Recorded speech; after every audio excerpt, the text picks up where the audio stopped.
Hola, ¿qué tal, amigas, amigos de Sin Maquillaje con Mary Vaca? Bienvenidos y bienvenidas a nuestro programa de todas las mañanas. Aunque a estas alturas ya no sé si decir buenos o malos días, el país está enfrentando una ola de protestas con demandas claramente políticas, porque la mayoría de los que están movilizados están pidiendo la renuncia del presidente Rodrigo Paz. Más adelante vamos a hacer un mapeo de esas protestas, pero ahora quiero dar la bienvenida a nuestros invitados en esta mañana. En primera instancia, tengo que decir que está en nuestro estudio Carlos Saavedra, analista político de reconocida trayectoria. Carlos, buenos días, bienvenido al programa. Hola, Mary. Buenos días, un placer estar con ustedes en este espacio y con toda su audiencia. Pues encantados de que nos visite aquí en el estudio y también por la vía virtual quiero saludar a don Pedro Portugal. Don Pedro es también analista, él es historiador y estudioso de los pueblos indígenas. Don Pedro, buen día, bienvenido. Muy buenos días, muchas gracias por la invitación, muchos saludos, estimada Mary, y también muchos saludos al invitado, al señor Saavedra.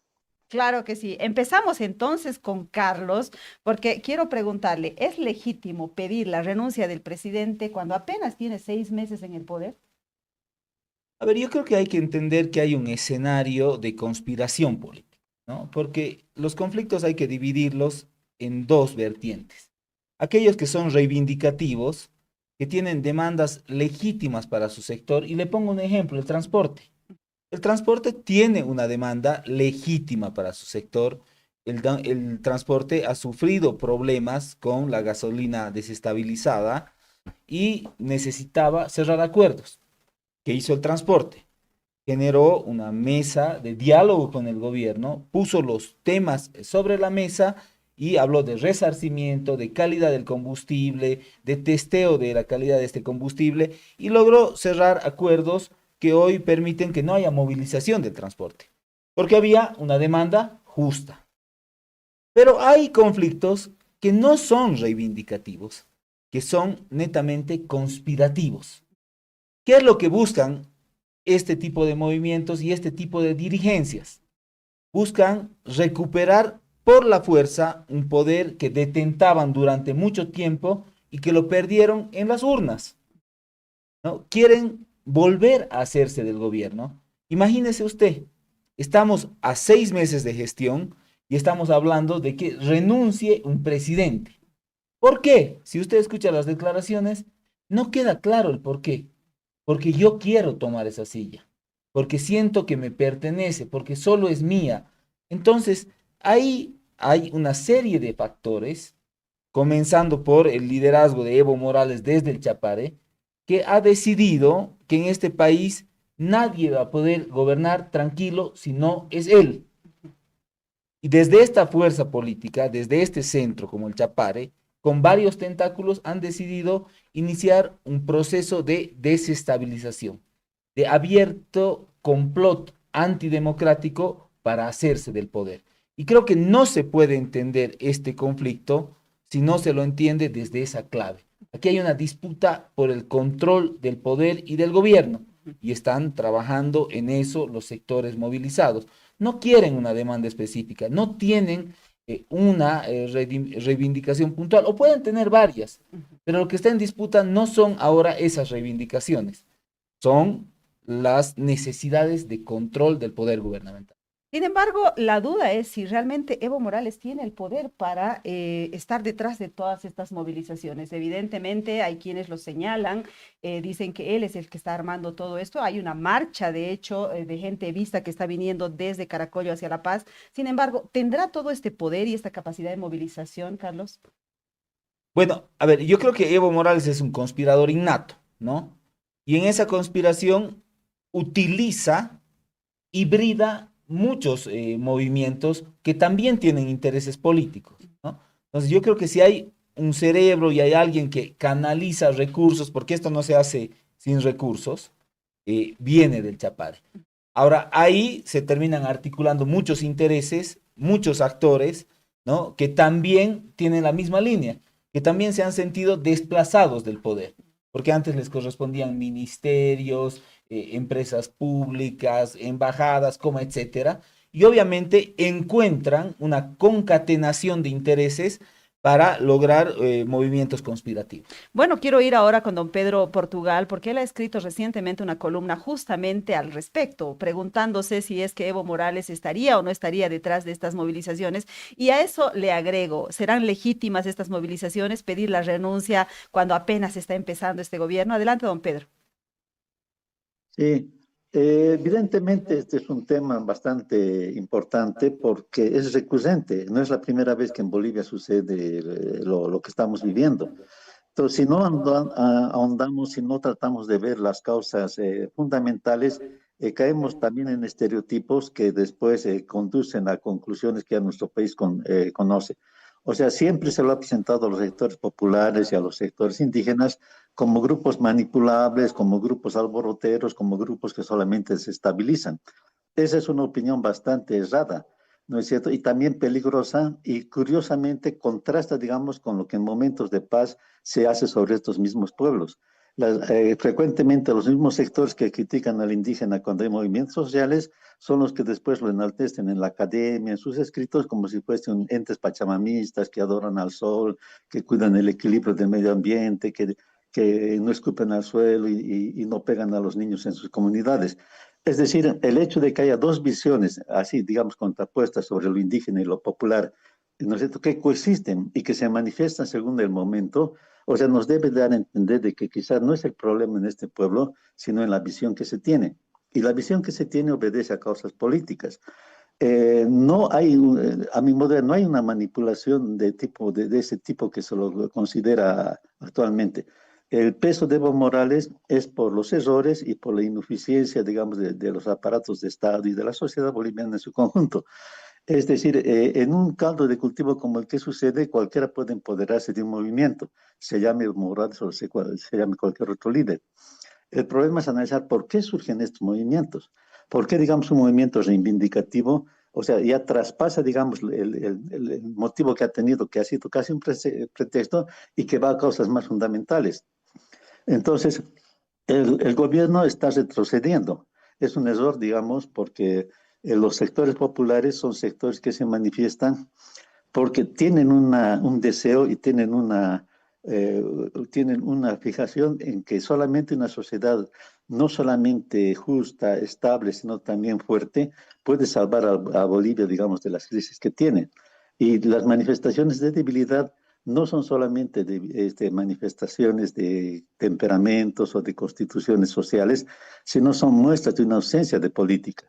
¿No es cierto? O sea, no se puede hacer una ley después cuando empieza el alboroto, digamos, anularla. Y ya sucedió actualmente, ya sucede actualmente con el problema de las tierras. Y lo grave es que aún haciendo ese aspecto, el problema no cede.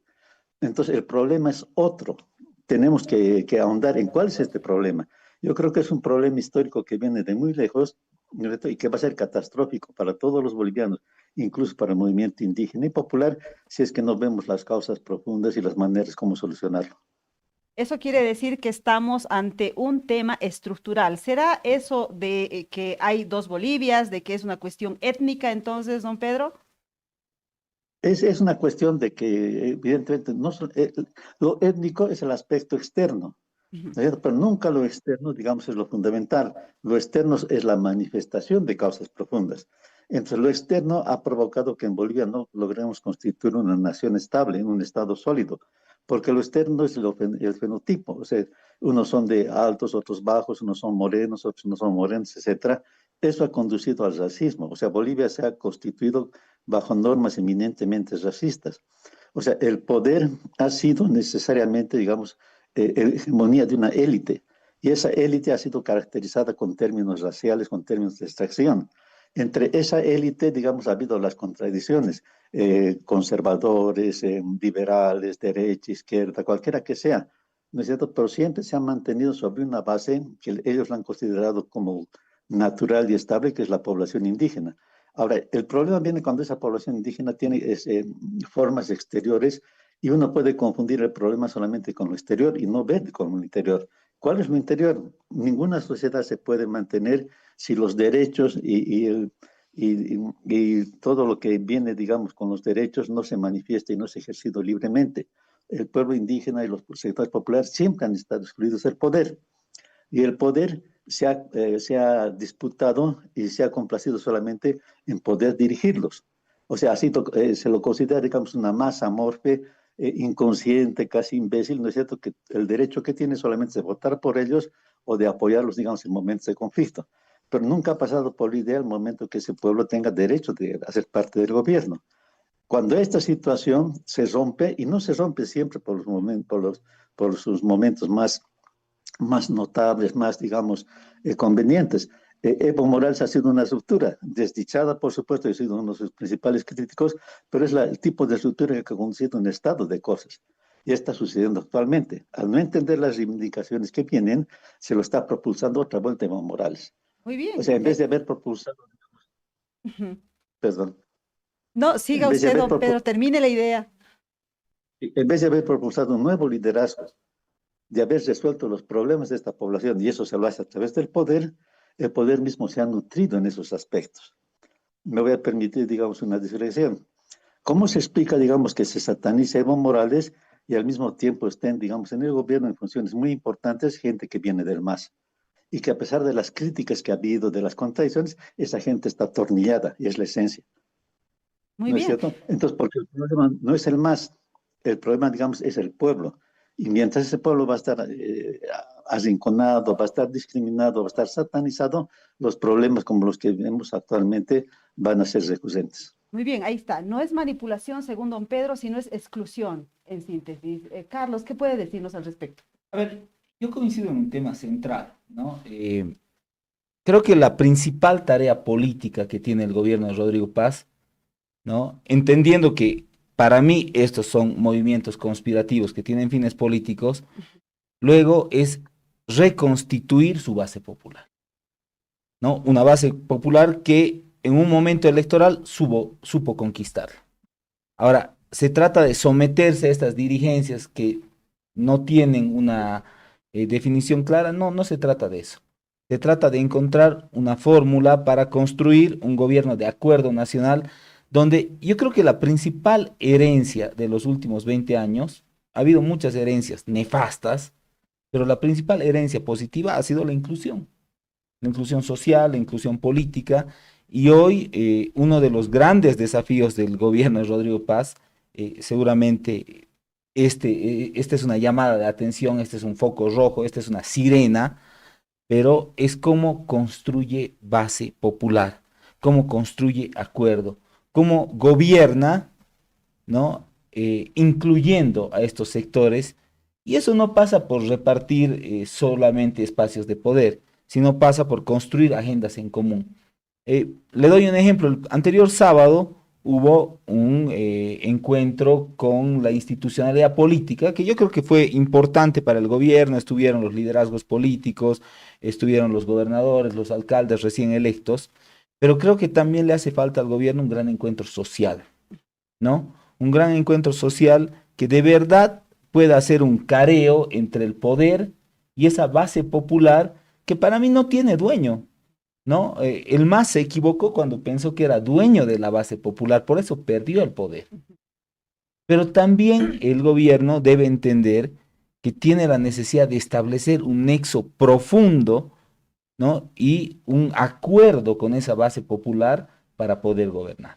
Ujú. Creo que eso es muy importante. Claro, sí, de hecho ese encuentro al que hacemos referencia fue solamente con políticos y autoridades electas, y de hecho ni todos los políticos siquiera estuvieron presentes, faltó Doria Medina, que es el aliado natural, digamos, del gobierno, pero evidentemente falta el tema social. Sin embargo, ¿cómo se puede ir a un encuentro nacional si el principio, digamos, de este conflicto es la deslegitimación de la protesta? Es que ahí yo creo que hay que diferenciar. Ajá. Para mí, quienes hoy día encabezan estas protestas no son los genuinos representantes del mundo popular, ¿no? Puede haber algunos que sí estén ahí, pero creo que la motivación de este conflicto en específico tiene fines absolutamente políticos, ¿no? Por eso tampoco todo el mundo popular está levantado, Mary. Ujú. Si usted se fija, el país en su conjunto no tiene grandes movilizaciones. Sí hay una estrategia, yo te diría casi militar, planteada de toma de la paz, Ujú. de toma del espacio geopolítico alteño y paceño para hacer presión al poder. Entonces, creo que yo no creo que Argollo, ¿no? No creo que alguna dirigencia de los Ponchos Rojos represente a todo el mundo popular, ¿no? Mira la diferencia, la misma CSUTCB ha logrado un acuerdo con el gobierno en la 1720, ¿no?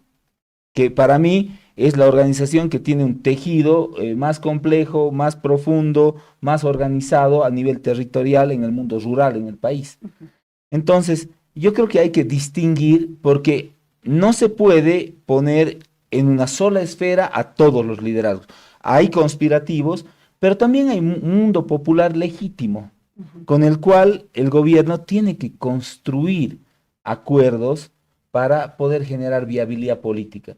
Este es un gobierno que ha recibido una crisis multidimensional y como condición necesita construir grandes acuerdos para ser viable. Si no tiene esos grandes acuerdos, que son con los políticos, con los líderes que tienen representación en la asamblea, con los liderazgos territoriales, pero fundamentalmente con los liderazgos sociales. Creo que la lección histórica que nos tiene que dar es que el proceso de inclusión tiene que ser profundizado, pero también tiene que ser reconducido, ¿no? Creo que esa es una lección histórica porque ha habido errores que han terminado desdibujando lo que era un proceso legítimo de inclusión, que al final ha terminado siendo un gobierno manejado por otro tipo de élites, con prácticas abusivas, corruptas, que por ahí no representan a todo un mundo, a todo un campo nacional popular que tenía otras aspiraciones y que se ha sentido defraudado. Y eso se ha plasmado en el voto de agosto del año pasado. Una inclusión retórica, podríamos decir, ¿no? Bueno, quiero mostrarles un mapeo que hemos hecho de los conflictos para saber exactamente quiénes son y qué están pidiendo y sacar nuestras conclusiones sobre el tema del tipo de demandas que están enarbolando. Por favor, veamos las láminas. Empezamos con los campesinos e indígenas del norte amazónico. Una marcha de pueblos indígenas y campesinos de Pando y Beni llegó y se instaló en La Paz, exigiendo la abrogación de la ley 1720, que permite la conversión de la pequeña propiedad en mediana para que los propietarios puedan acceder al crédito. La norma fue abrogada ayer, luego de una negociación del gobierno de Rodrigo Paz con los campesinos, pero no con los que marcharon durante casi un mes. Digamos, por favor, Federación de Campesinos Tupac Katari de La Paz. El miércoles de la semana pasada iniciaron el bloqueo de caminos en el departamento de La Paz. En primera instancia, lo hicieron en apoyo a los indígenas y campesinos del norte amazónico, pero luego plantearon una única demanda, la renuncia del presidente Rodrigo Paz. Digamos, por favor, 211 demandas de la Central Obrera Boliviana. El 1 de mayo, la COP declaró paro general e indefinido en todo el país. Aunque la medida no tiene impacto como tal, las marchas son constantes y perturban a la paz. La COP, si bien tiene un pliego enorme en el que incluye el aumento salarial del 20% y la jubilación con el 100% de los ingresos, también pide la renuncia del presidente. Sigamos, por favor. Maestros urbanos y rurales en las calles y con paros. Los maestros urbanos y rurales también mantienen protestas principalmente en La Paz. Los urbanos hicieron un paro el lunes y los rurales el lunes y martes. Exigen el aumento salarial e ítems. Los rurales, además, tienen una disputa interna por la dirigencia que quieren que el gobierno solucione. Sigamos, por favor. Tenemos a los evistas que realizan una marcha desde Caracollo a La Paz. El expresidente Evo Morales convocó a la marcha por la vida para salvar Bolivia, está entre comillas, que desde el lunes recorre la carretera desde Caracollo hasta La Paz. Esta marcha solo tiene una demanda política, la renuncia del presidente Rodrigo Paz. El inicio de la marcha coincidió con el inicio del juicio contra Evo Morales por trata y que en el fondo es estupro. Sigamos, por favor. Otros sectores en apronte o movilizados. Los mineros cooperativistas han llegado ayer a la ciudad del Alto exigiendo áreas de trabajo, que se normalice la provisión de combustible y la dotación de explosivos. Los choferes que ya lograron un acuerdo con el gobierno amenazan con sumarse nuevamente a las protestas. Ellos exigen la solución al abastecimiento de combustibles y a la gasolina desestabilizada. Bueno, ese es el mapeo de conflictos. Falta ahí los ponchos rojos, pero están en el marco de las movilizaciones de la Tupac Katari. Don Pedro Portugal, usted en su columna dice que este podría ser el febrero del próximo octubre, haciendo alusión a lo que sucedió el 2003 con Gonzalo Sánchez de Lozada, donde hubo un preámbulo el 2003 y luego vino la debacle en octubre cuando Goni fue derrocado. ¿Podría pasarle esto a Rodrigo Paz? Sí, exactamente. Y lo peor sería que en estos momentos, digamos, en este mes, el febrero se conjuncione con el octubre y todo termine. Pero en el caso, digamos, más no bondadoso, sino más, con un deseo, digamos, de que las cuestiones vayan por un mejor cauce, es posible que solamente sea un llamado de atención fuerte, sea un febrero para el actual gobierno, pero que si no se los reemplaza, digamos, si no se los resuelve, digamos, esto degenera en lo que pasó con lo conocido Goni en octubre. Porque, ¿qué es lo que sucede? Los gobiernos se cierran, se encierran, digamos, es como si digamos, se vulnerara su legitimidad, se criticara su esencia, ¿no es cierto? Entonces, una especie de autodefensa y rara vez hay una autocrítica profunda, es lo que pasó con Goni, hasta que al final, digamos, se van acumulando las contradicciones, las condiciones y termina de manera catastrófica. Ahora, ¿cuál es la base de esto? Es que hay una cuestión errada sobre la percepción que se tiene, que tienen los del poder de sí mismo, de lo que significan y de lo que es, digamos, el pueblo. Goni igualmente atribuyó, digamos, toda su desgracia a Evo Morales. Lo hizo crecer Evo Morales, porque quien, digamos, movilizaba en esa época y dirigía la protesta popular era Felipe Quispe, pero Felipe Quispe les despertaba alergia. Y en vez de conciliar, en vez de discutir, incluso en vez de antagonizar con Felipe Quispe arbitrariamente hicieron crecer Evo Morales hasta que finalmente Evo Morales llegó al poder. Es lo que sucede actualmente. Están echando toda la culpa al MAS, están echando toda la culpa a Evo Morales, están haciendo resucitar lo que en realidad es un cadáver político y no están viendo los verdaderos motores, las verdaderas cosas profundas que hay detrás de esta propuesta. Ahora, ¿qué sucede? ¿Por qué esto puede degenerar en un octubre? Porque la realidad es mucho más compleja. El gobierno necesariamente va a tener que volver a hablar, que va a tener que hablar, en realidad, que iniciar un diálogo con los sectores sociales. Pero al hablar con los sectores sociales va a agarrar a sus interlocutores. Y esos interlocutores, evidentemente es cierto, las críticas que hay están viciados, son prebendalistas, son inconsecuentes, etcétera. Entonces va a tener que tratar de solucionar el problema con los que son la causa del problema, con los que son la manifestación del problema. ¿Y por qué llega esto? Porque hay una visión errada de lo que es en el poder y en general en Bolivia mismo, de lo que es el sector popular. Se lo considera el sector popular como algo folclórico. Yo recuerdo, y muchos escucharon las palabras del presidente, y esto yo lo voy a rememorar evitando cualquier riesgo, digamos, de subestimar sus palabras, en donde validaba, digamos, su éxito por el hecho de que había viajado y conocido casi a pie muchas comunidades y donde había sido invitado o presto, digamos, de multitud de eventos folclóricos en Bolivia. Eso es una cuestión superficial. ¿De qué le ha valido ahora eso? Las cuestiones son más profundas, son sociales, son históricas. Y estando en el poder, uno puede empeorar algo, digamos, o provocar una resurgencia. Todo pueblo necesita, digamos, sus representantes, gente, digamos, de origen popular indígena que tenga acceso al poder. Y el acceso al poder lo otorga el poder mismo. Pero cuando el poder se cierra o se distorsiona, entonces ocasiona problemas. ¿Y cómo se cierra? La esencia, digamos, del poder ejecutivo está en manos de la casta criolla y está circulando, digamos, en familia. Y han creído que van a neutralizar haciendo que el MAS participe. Y ni siquiera el MAS participa por medio de sus dirigentes populares, es por medio de las familias que siempre han sido y las personas que antes han sido de un partido que hoy día son del actual gobierno y que mañana van a ser de otro. O sea, el gobierno va a ver como una necesidad hablar con los dirigentes y los dirigentes son productos de una perversión colonial. No se puede, digamos, solucionar el problema si se ponen los elementos mismos del problema. El pueblo indígena, como todo pueblo, tiene multitud de elementos que se manifiestan. ¿Qué Estado, qué organización, qué institución ha favorecido la emergencia de nuevo liderazgo a nivel intelectual, a nivel social? ¿Acaso son los verdaderos dirigentes que son los de base, digamos, que hablan con el gobierno? Son los que se aprovechan de eso. ¿Por qué? Porque nuestros problemas son históricos. El dirigente actual es una continuidad de lo que era el cacique. De la misma manera, digamos que los bloqueos es una continuidad histórica de lo que era el asedio de las ciudades, digamos, en las épocas coloniales. Ahora, ¿qué es el cacique? Como Bolivia se dividió en cosas estancas, por un lado el problema es hispano, que nadie lo quería tocar, no se podía tocar, pero el que gobernara, y para estar tranquilos dieron relativa autonomía a los indígenas. Pero era una autonomía no de derechos, era una autonomía para estar tranquilo en lo que realmente era el gobierno, que era la exacción, digamos, y el dominio. Y solo, como cuando hay sociedades de ese tipo, tiene que haber intermediarios.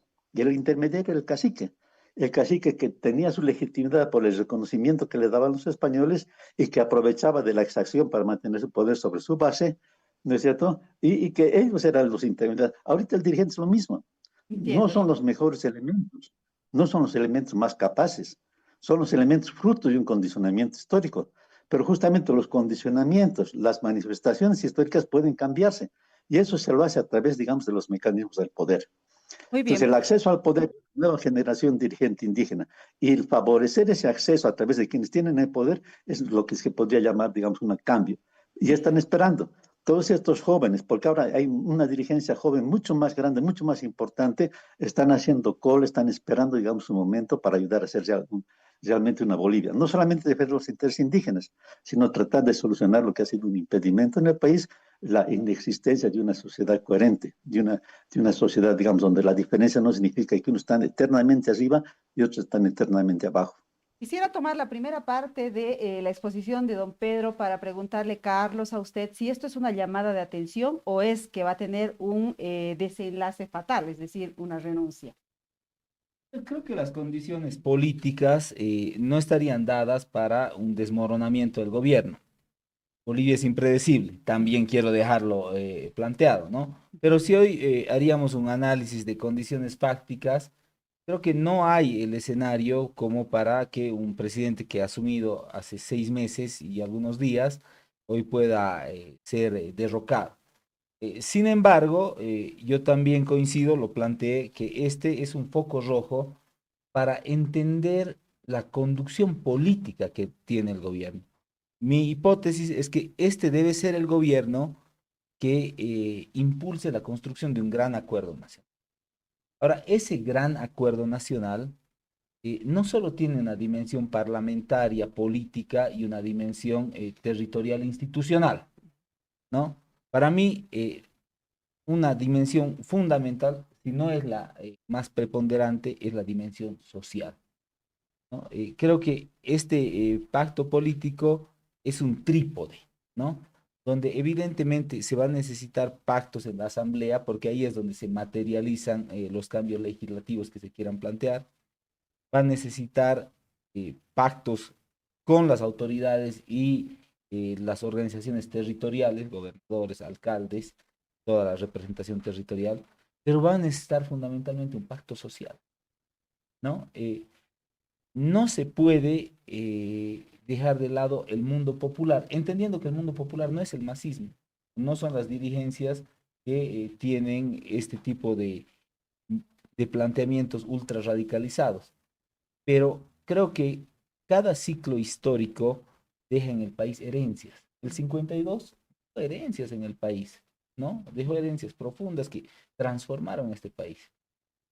A pesar de todas las cosas malas, la constitución del Estado plurinacional también dejó herencias positivas. Y hay que aprender a leer esas herencias para incorporarlas en un ciclo de futuro. Porque quien no lee su pasado no puede construir futuro. Y creo que ahí la construcción de un acuerdo de trabajo, de agenda, de incorporación a la gobernanza, tiene que ser muy inteligentemente llevado por el gobierno, entendiendo cuál es la sociedad que hoy está presente. Bolivia no es la del 2000, ¿no? Ha cambiado, con cosas buenas, con cosas malas. Entiendo lo que plantea don Pedro, el tema de los intermediarios que terminan siendo muchas veces los que terminan desdibujando los grandes procesos históricos, políticos de reivindicación, ¿no? Pero creo que el gobierno tiene que encontrar una fórmula inteligente de construir acuerdo con estos sectores. Para mí es una luz roja, ¿no? Para mí es una sirena, es un llamado de atención. Evidentemente, hay hoy día un trasfondo eh, netamente político, ¿no? Pero no se puede dejar de lado que hay un mundo popular que busca reivindicaciones, que busca su espacio y que obviamente va a ser una obligación construir este acuerdo si es que el gobierno quiere tener viabilidad. Como decía, si no quieren tener un febrero y después un octubre, creo que hay que entender los mensajes para reconducir una estrategia política donde el gobierno tiene que construir un nexo con el mundo popular que es mayoritario en este país. Mi pregunta final para usted, Carlos, es si es que este acuerdo implicará compartir el poder. introducir gente, liderazgos de los movimientos sociales, no necesariamente los que están protestando ahora en los ministerios, en la estructura del Estado, porque al parecer eso están queriendo también. Posiblemente. La política es la construcción de órdenes, ¿no? De dominación y dominio. Es el juego de intereses. Termina decantando en estas cosas, ¿no? Yo le podría responder idealmente, no, No, debería ser no, un tema principista la agenda. No no le es quiero real. mentir. Yo quiero decirle la verdad, lo que yo creo en términos de hipótesis política. Al final termina decantando en también compartir el poder. Ujú. Termina decantando. Es la realpolitik. Así es. Termina en eso. Muy bien, Carlos, le agradezco mucho por haber venido al programa. Sabemos que tiene cosas importantes también que hacer, así que lo dejamos ir. Gracias. No, un gustazo haber estado con ustedes. Un saludo a don Pedro y a toda la audiencia. Vamos a ir a una pausa y enseguida volvemos con más de Sin Maquillaje con Mary Vaca.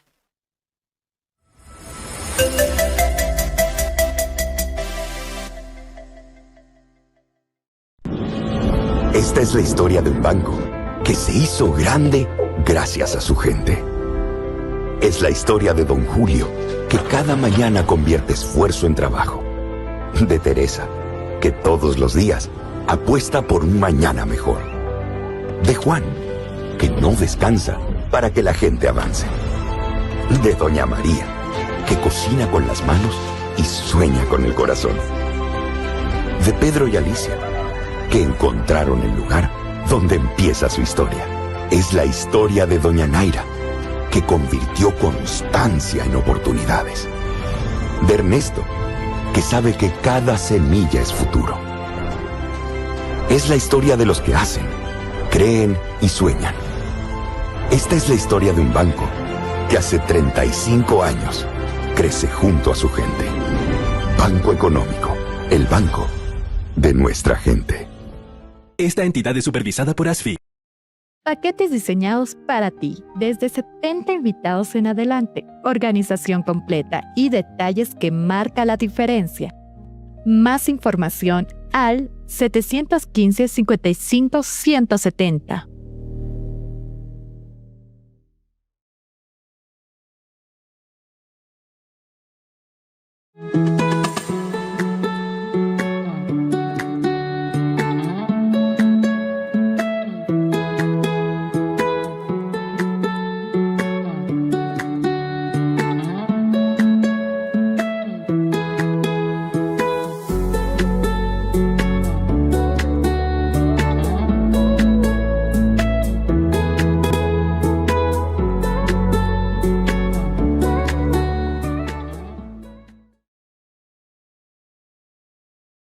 Events One to One está listo para organizar tu próximo evento. Nos encargamos de todo, de inicio a fin.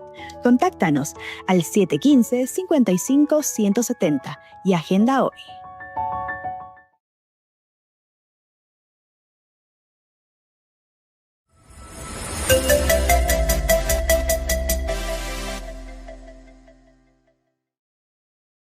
Estamos de regreso en Sin Maquillaje con Mary Vaca y queremos agradecer profundamente a nuestro primer auspiciador, el Banco Económico, que desde hoy se suma a esta comunidad que estamos construyendo, que hace periodismo de calidad, periodismo de profundidad y periodismo serio. Muchísimas gracias al Banco Económico. Esperemos que poco a poco otras marcas se vayan sumando a este trabajo.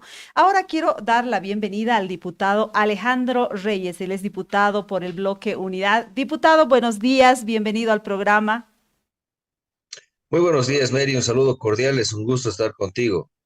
Bueno, diputado, la primera pregunta es, ¿cómo califica estas demandas de los sectores sociales que están pidiendo la renuncia del presidente? ¿Es legítimo pedir la renuncia de un presidente después de 6 meses de haber asumido el mando? Mira, Mary, realmente lo que estamos viendo es que cualquier excusa ha sido buena para el pretexto de pedir la renuncia del presidente. La ley 1720, que originalmente era una ley que venía del movimiento al socialismo, allá por el 2024, si más no recuerdo, si más no me olvido, ha sido el pretexto perfecto para empezar a erosionar una relación que existía dentro del esquema más o menos de gobierno, con por lo menos cercanía, puentes, etcétera, con algunos sectores. y que obviamente a través de este pretexto perfecto han empezado a generar demandas totalmente irreales. Y estamos hablando de sectores totalmente afines al MAS. La COP, que ha sido prácticamente cogobierno, corresponsable, coautora de 20 años de estar al lado de Evo Morales y Luis Arce Catacora, y por lo tanto autores también de la crisis que estamos viviendo, han sido los primeros en ponerse en el bando de la intransigencia. Intransigencia que por supuesto ya no tiene pues ribetes de cordura. Lo que están buscando ellos es un derrocamiento del presidente.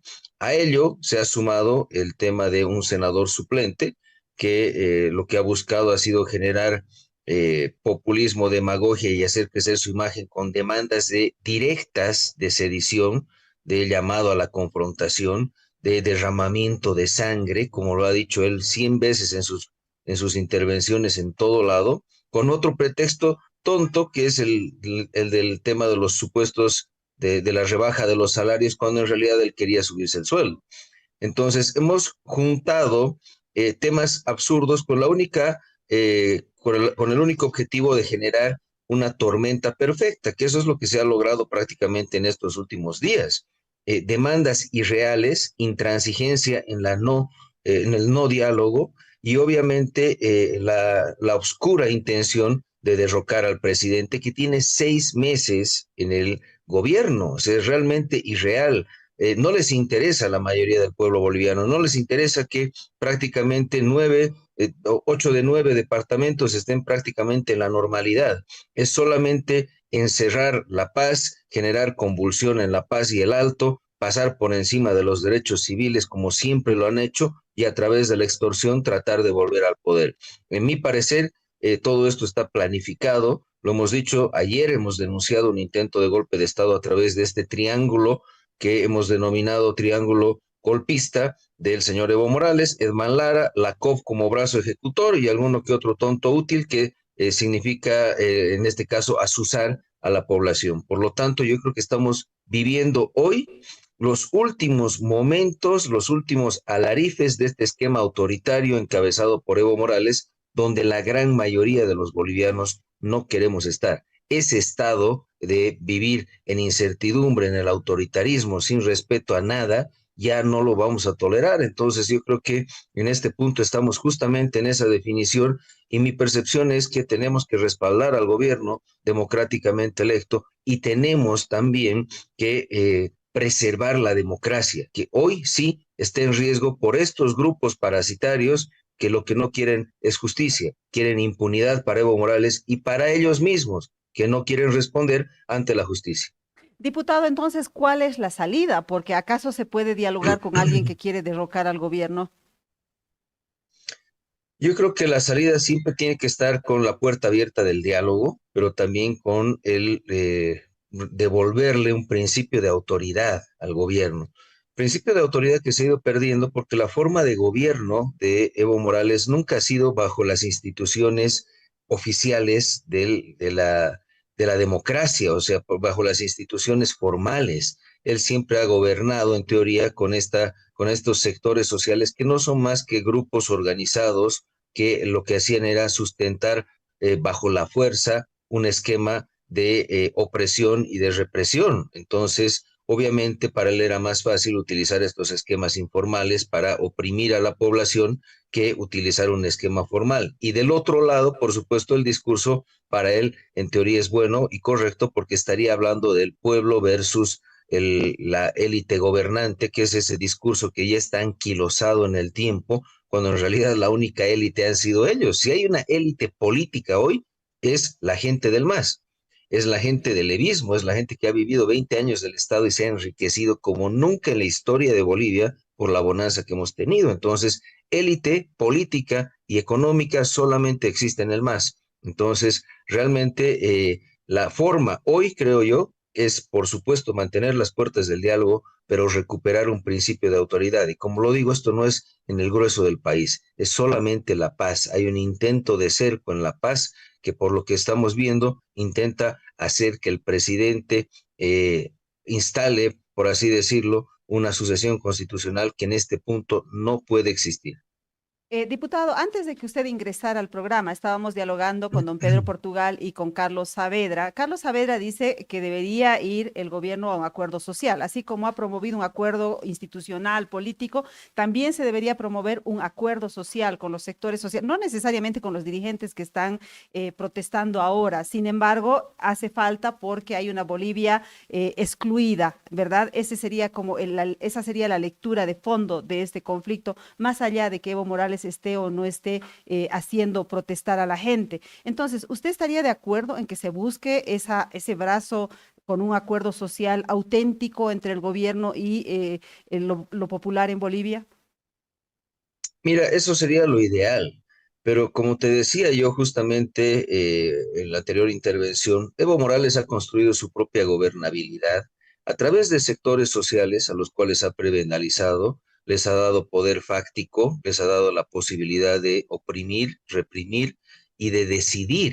Entonces, obviamente acá esas minorías no quieren dejar el poder. Uno, dos, tienen recursos. 20 años hemos tenido una bonanza gigantesca, por supuesto que tienen muy buena cantidad de recursos para invertir en desestabilizar. Obviamente, si uno ve las calles, uno ve la realidad de esta intervención, podríamos decir, de estas marchas, de este colapso en el Alto y en el centro de La Paz, no tienen respaldo de la ciudadanía. Yo no he visto que se vayan sumando las personas, yo no he visto que estén a favor de ellos, más bien están obligados a cerrar sus negocios, como ha pasado en el Alto, a ser víctimas más bien de otra vez los abusos del saqueo. Entonces no hay legitimidad. Por supuesto que hay que construir de nuevo un pacto social nuevo, pero eso tiene que ser en el devenir de la gobernabilidad. Inmediatamente va a ser muy difícil, porque como te decía, estos resabios de gobernabilidad armada por el masismo están colapsando. Entonces, por supuesto que tenemos que buscar una nueva forma de inclusión y de gobernabilidad con representatividad, pero en lo inmediato hay que pacificar el país, hay que recuperar autoridad y obviamente esto no puede escalar a más y hay que develar también las intenciones reales. Tú sabes, Mary, perfectamente que cuando esto empieza a tener estos ribetes de violencia, después terminamos con lo que ellos están buscando siempre, que es la bandera del muerto. Pero en todas las ocasiones que han sucedido esos hechos luctuosos, por supuesto que tiene que ver con las propias dirigencias de esta gente. Entonces, hay que ser claro y transparente acá. Ya han fallecido 2 personas, tengo entendido, en los bloqueos. Nadie habla de las 2 personas, nadie habla de las 2 familias, nadie habla de la gente que está sufriendo hoy en los hospitales por la falta de insumos médicos, de oxígeno. Todos esos son atentados. Entonces, ¿dónde está la verdadera cara del pueblo que está padeciendo por esta minoría pagada que está tratando de arrinconar a un gobierno y que está, por supuesto, generando caos y zozobra en un departamento de 9? Por supuesto que nos duele todo aquello que está sucediendo con los derechos humanos que están siendo vulnerados en el marco de los bloqueos. De hecho, hemos hecho un programa ayer en otro espacio periodístico donde trabajamos el tema específico de los derechos humanos. Sin embargo, quiero preguntarle, diputado, si es evidente que falta un acuerdo social, pero ¿qué pasa con el acuerdo político? ¿Por qué se está demorando tanto? El encuentro que hubo en Cochabamba es como un encuentro enunciativo, pero un acuerdo entre líderes no hemos visto. ¿Cuál es la responsabilidad de Rodrigo Paz, Tuto Quiroga y Doria Medina, partido al que usted representa, para darle un respaldo y una gobernabilidad a esta gestión? Mira, Mary, yo creo que después del acuerdo de la reunión que ha habido en Cochabamba, prácticamente se han sellado, podríamos decir, alianzas. Probablemente por lo difícil de la coyuntura no se han hecho firmas y demás, pero hay plena comunicación, hay pleno contacto y hay una plena garantía y trabajo conjunto de las cámaras. Entonces ya estamos viendo un respaldo importante al gobierno y obviamente acá con finalmente el objetivo más importante, que es un respaldo a la democracia. Y aquí quiero ser claro, Mary, la forma de legitimidad y de pacto social viene de la decisión del soberano en cada elección. Esa elección ha pasado hace 6 meses. Hace 6 meses se ha vuelto a escribir un pacto social entre los bolivianos donde le decíamos que no justamente a estas minorías, que terminaron con muy poca representación porque ya no tienen legitimidad. Entonces, imagínate lo contradictorio de volver a suscribir un pacto político con los captores, con los verdugos de Bolivia, que sacaron menos de 4%, 3% sacaron. Entonces, no tienen legitimidad y por eso utilizan la violencia como instrumento del condicionamiento y la violencia como instrumento de terror a la población y obviamente para arrinconar a un presidente. Entonces, yo creo que hay que tener un poco de diferencias ahí claras. Ser demócrata no significa ser permisivo con todos, no significa permitir el desafío al Estado, que eso es lo que ha pasado. Imagínate lo grave que ha sido, Mary, que tengamos un senador suplente que esté desafiando al Estado, que diga que tiene que haber una tercera revolución con derramamiento de sangre y no se lo pueda aprender por delitos flagrantes. Es un delito flagrante el desafío al Estado, el derrocamiento, el llamado a la movilización. Esto no hubiera pasado, si alguien hubiera hecho eso con Evo Morales, estaría pues bajo de 3 llaves, 3 candados de una reja. Entonces, por supuesto que aquí hay que tener un parámetros de lo que es la democracia, y la democracia es primero la defensa de la decisión del soberano, la defensa de las instituciones, la defensa de la vida, y todo eso se está vulnerando en estos últimos días. Diputado, si se refiere a Nilton Condori, ese diputado es de su partido, ¿no? Y yo creo que ahí también ustedes tienen una responsabilidad. Yo le agradezco muchísimo por haber estado en nuestro programa. Esperamos que no sea la última vez y para que en futuras oportunidades podamos seguir dialogando sobre la situación del país. Gracias, diputado Reyes. Gracias, Mary. Solamente para aclararte, es de la Alianza, pero entiendo yo se están activando procesos internos y también en la Comisión de Ética del Senado. Esa es la vía formal. Pero por supuesto, es inadmisible que este señor esté llamando a la confrontación y al derramamiento de sangre. Eso no se ve en ningún país del mundo que respete la democracia, la vida y las instituciones. Muy Gracias, bien. estimada Mary. Gracias a usted, diputado. Vamos a una brevísima pausa y enseguida volvemos con don Pedro Portugal.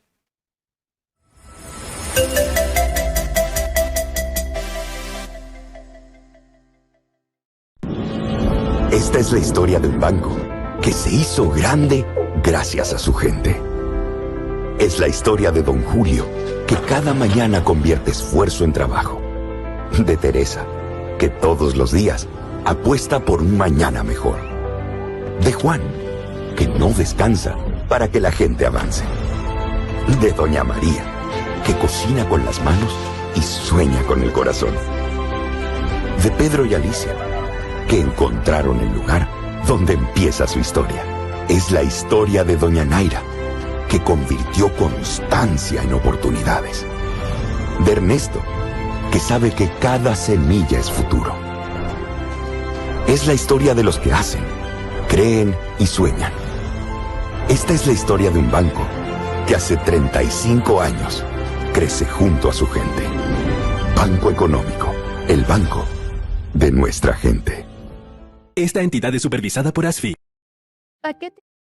Estamos de regreso en Sí Maquillaje con Mary Vaca, dialogando ahora con don Pedro Portugal. Don Pedro, ¿qué salidas ve usted para este conflicto así en lo inmediato? El tema estructural lo hemos analizado muy a fondo, pero quisiéramos saber qué debería hacer el gobierno en estas circunstancias.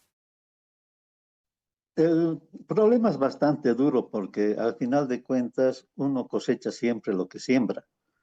Ahorita el gobierno está cosechando sus errores de apreciación y el fracaso de líneas estratégicas que ha tenido.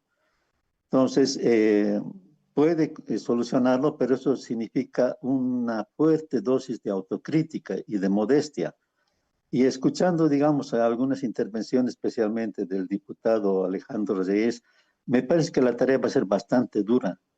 O sea, los partidos políticos no tienen, digamos, sus representantes esa capacidad de reconocer sus errores, sino más bien de justificarlos y de, ¿cómo se llama?, de tratar de validarlos y de esa manera ahondar más lo que son estas causas profundas de división que tenemos. O sea, tú lo hiciste notar y me parece acertado. El señor Condori, el diputado suplente al cual insultó bastante el diputado titular de UN, ha sido pues alguien puesto por su partido, por su colusión. Ahora, ¿por qué, digamos, los grupos políticos escogen determinados elementos indígenas y no otros? El señor Condori, a mi modo de ver, es una excepción notable, que en vez de ser criticado debería ser estudiado y debería ser analizado para tratar de enmendar lineamientos. Los partidos políticos aceptan a los indígenas dóciles, a los indígenas que fingen, a los indígenas que entran al juego.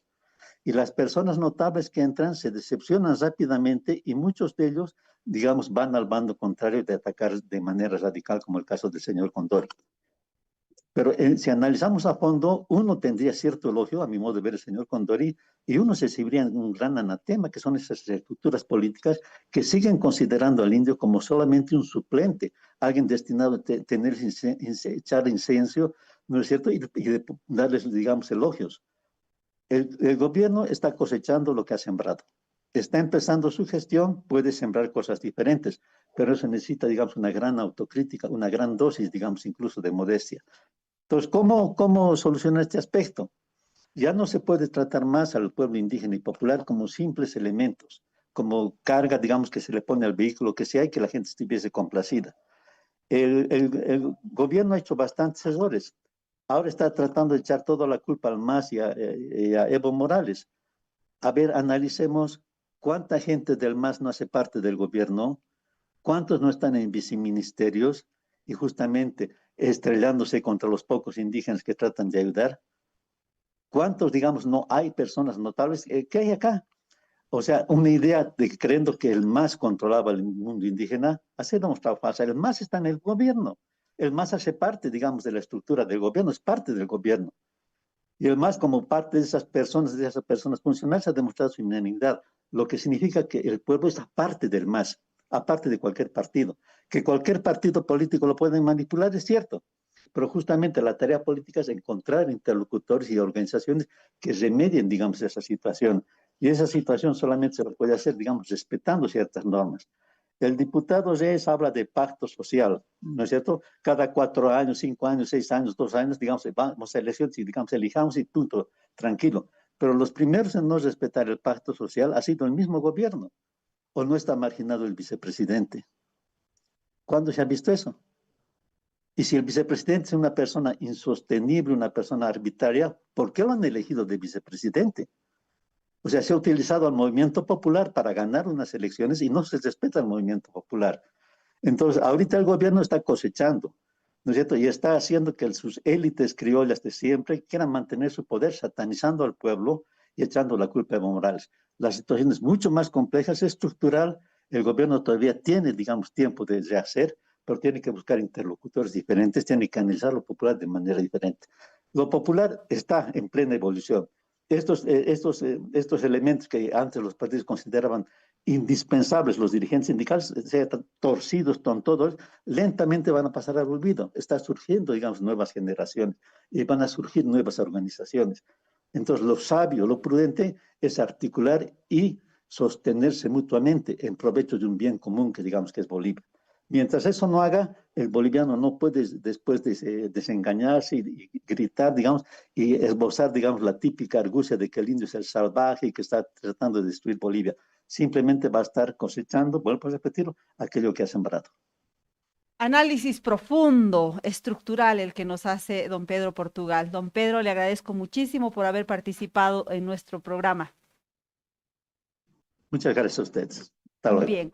Amigas, amigos de Sin Maquillaje con Mary Vaca, les agradecemos por habernos seguido en una jornada más, en esta ocasión analizando la calidad de las demandas de los sectores sociales que están protestando. Hemos dicho, son demandas políticas, evidentemente, sin embargo hay un tema profundo, un tema de fondo, un tema no resuelto que ha quedado claro aquí, que es el pacto social que está pendiente en este país.